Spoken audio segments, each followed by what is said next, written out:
എനിക്ക് തോന്നുന്നു ഈ BJP ഈ ഒരു വിഷയത്തിൽ ചിലപ്പോൾ അവരുടെ ഉള്ളിൽ ചർച്ചകൾ നടക്കുന്നുണ്ടാകണം, അല്ലെങ്കിൽ RSSൽ ചർച്ചകൾ നടക്കുന്നുണ്ടാകണം. അതുപോലെ തന്നെ കോൺഗ്രസിലും അല്ലെങ്കിൽ പ്രതിപക്ഷത്തിലും ഈ ചർച്ച തന്നെയാണ് നടക്കുന്നത്. മോദി കഴിഞ്ഞാൽ ആര്, അല്ലെങ്കിൽ മോദിക്ക് ശേഷം അമിത്ഷാ ആയിരിക്കുമോ, യോഗി ആയിരിക്കുമോ, ഇതൊക്കെയുള്ള ചർച്ചകൾ അവിടെ നടക്കുന്നുണ്ട്. അവരിൽ ആരാകും എന്നുള്ള കാര്യം അവർ ഇപ്പോഴും ചിന്തിക്കുന്നില്ലെന്നാണ് തോന്നുന്നത്.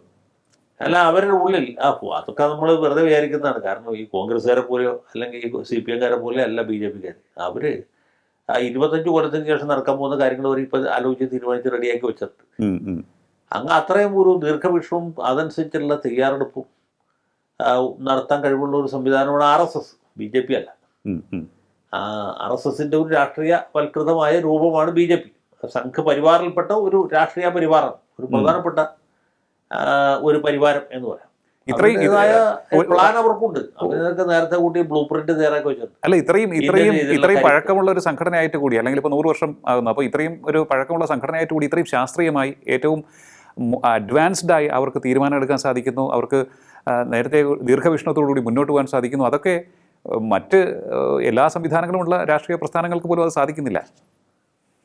അതെ, അത് ശരിയാണ്. ഒരു പാർട്ടിയുടെ ഒരു ഇപ്പോഴത്തെ നിലക്കുള്ള ഒരു സ്ട്രാറ്റജിക് ആയിട്ടുള്ളൊരു പൊസിഷൻ അത് വളരെ പ്രധാനമാണ്. കോൺഗ്രസിനെ സംബന്ധിച്ചിടത്തോളം അത് ഒരു സെൻട്രിസ്റ്റ് പാർട്ടി അതിൻ്റെ ശിഥിലമായ അവസ്ഥയിലൂടെ കടന്നു പോവുകയാണ്. അതിലെ നേതാക്കന്മാർ പലരും മോഹഭംഗം വന്ന് രാഷ്ട്രീയം ഉപേക്ഷിച്ച് പോയോ, അല്ലെങ്കിൽ മറ്റു പാർട്ടികളെ ചേക്കേറി ചെയ്തു. KV തോമസ് മാഷിനെ പോലുള്ള ആളുകൾ CPM-ന്റെ കൂടാരത്തിലേക്ക് പോകുന്നു. അല്ലെങ്കിൽ കപിൽ സിബലിനെ പോലുള്ള വ്യക്തികൾ, പ്രഗത്ഭരായ ആളുകളാണ്. അവർ കോൺഗ്രസുമായിട്ടുള്ള ബന്ധം വിച്ഛേദിക്കുന്നു. എന്നിട്ട് സമാജ്വാദി പാർട്ടിയുടെ പിന്തുണയോടുകൂടിയിട്ട് രാജ്യസഭയിലേക്ക് ജയിക്കും. അപ്പോൾ പിന്നെ മമതാ ബാനർജിയെ പോലെ ശക്തിയായ ഒരു ഭരണാധികാരി ബംഗാളിൽ, അവർ കോൺഗ്രസുമായിട്ടുള്ള കൂട്ടുകെട്ട് നിർദാക്ഷിണ്യം ഒഴിവാക്കും. അപ്പോൾ ഇതൊക്കെ ഉണ്ടാക്കുന്ന ഒരു ഇമ്പാക്റ്റ് ഉണ്ടല്ലോ, അത് വളരെ പ്രധാനമാണ്. അപ്പോൾ അങ്ങനെ ഒരു രാഷ്ട്രീയ സാഹചര്യത്തിൽ കൂടി കടന്നു പോകുമ്പോൾ മറുഭാഗത്ത് വളരെ ശക്തമായ ഒരു വിക്കറ്റിലാണ് മോഡി നിൽക്കുന്നത്.